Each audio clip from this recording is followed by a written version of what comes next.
নমস্কার, আমি বিপ্লব মজুমদার, ক্যালকাটা হাইকোর্টের একজন প্র্যাকটিসিং অ্যাডভোকেট। আচ্ছা, ভোট তো হয়ে গেল, সবকিছু শেষ।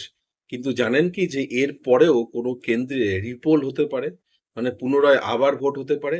হ্যাঁ, জেনে রাখুন যে কেন হয়। দেখুন যে আমাদের ১৯৯১ সালে রিপ্রেজেন্টেশন অফ পিপলস অ্যাক্ট বলে একটি আইন আছে যেটি ইলেকশনকে কন্ট্রোল করে।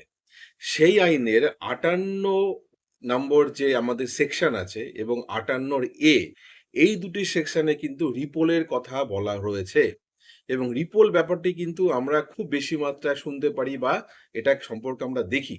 চলুন আমি আপনাদের ৫ টি এমন কারণ বলবো যে ৫ টি কারণের উপর নির্ভর করে কিন্তু ইলেকশন কমিশন রিপোল করতে পারে। এই ৫ টি কারণের যেকোনো একটি কারণ যথেষ্ট হলেই কিন্তু করা সম্ভব। এবং এই ৫ টির মধ্যে যে ৫ নম্বর কারণটি রয়েছে, সেটি কিন্তু মোস্ট কন্ট্রোভার্সিয়াল রিজন। কেননা সেই সম্পর্কে আমরা যথেষ্ট আলোচনা সমালোচনা যাই বলুন সেটা শুনতে পারি। আচ্ছা, ১ম কারণটি কি হলো?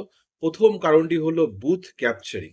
অর্থাৎ কোনো বুথ যদি ক্যাপচার করা হয় সেখানকার মানুষজনকে, ভোটারদেরকে ভোট দিতে না দেওয়া হয়, তাহলে এটি ১ম কারণ।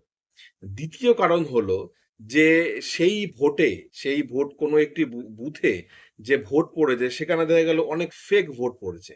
অর্থাৎ ভোট যারা ভোটার নয়, ভ্যালিড ভোটার নয় তারা ভোট দিয়েছে। এরকম যদি কোনো এভিডেন্স থাকে বা এরকম কোনো কন্ট্রোভার্সি থাকে সেই ক্ষেত্রে।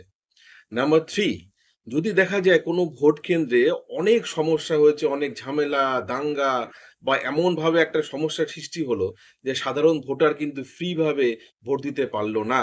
তাদের ভোটাধিকার ঠিকঠাক করে তারা প্রয়োগ করতে পারল না সে ঝামেলার জন্য। তারা পৌঁছাতেই পারল না। সেগুলো কিন্তু একটি ভ্যালিড রিজন।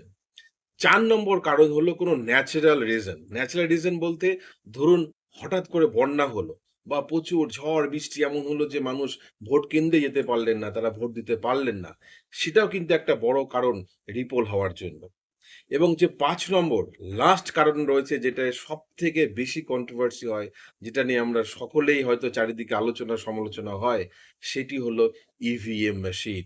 যে ভোটিং মেশিন আছে বা ব্যালট পেপার হলে ব্যালট পেপারের ক্ষেত্রে সেটা যদি টেম্পারিং ক্ষেত্রে হয়, সেটা যদি সঠিকভাবে কাজ না করে, সেখানে কোনো রকম সমস্যা হয়, তাহলে কিন্তু রিপোলের ক্ষেত্রে কিন্তু আবেদন করা যায়।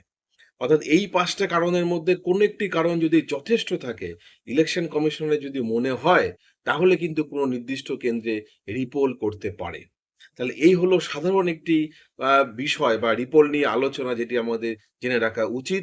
ভোটার হিসাবে আপনার এটা জানা কর্তব্য বা দায়িত্বর মধ্যেই পড়ে। এরকম আরো ভিডিও আরো জানাবার জন্য